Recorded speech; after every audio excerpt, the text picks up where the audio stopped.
As the Vietnam War began, it soon became evident that the fighting would not just take place on land or in the air. The sea and river systems around Vietnam would play a vital role. In this video, we look at the US gunboats of the Vietnam War.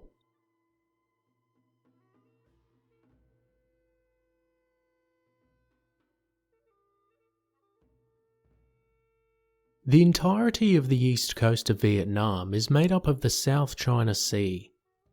Within Vietnam itself flows the many rivers and waterways of the Mekong Delta. This system of water is dotted throughout the country with many villages and cities along the riverbanks.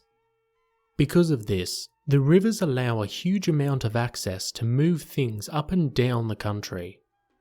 So once the war was underway, the NVA and Viet Cong realised the importance of this, and moved men, weapons and machines along the rivers.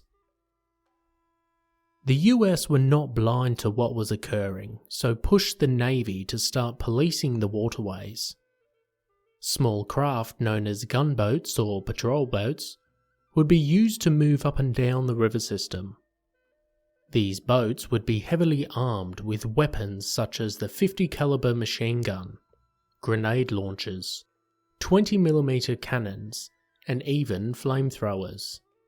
The flamethrowers were particularly effective against the straw and thatched structures in the area around the river system. The crew of these boats would also be armed with standard infantry weapons, which often came in handy when the boat's armament began to run low on ammunition. A common tactic of the gunboats was to move in pairs. This allowed one to cover the other. They would routinely perform searches of local fishing vessels as they were known to transport men and weapons of the Viet Cong forces. They performed fire support missions to ground troops who fought close to the waterways. Further to that, they assisted with the insertion of men for clandestine operations throughout the country. For the most part, these boats were successful. As the war went on, crews would learn from previous mistakes and make improvements to the boats, such as moving armoured plates to allow for better fields of view. The firepower the boats had was no match for anything the NVA and Viet Cong could throw at them, and for that reason they became an integral part of the US Navy's success during the Vietnam War. As always guys, thanks for watching.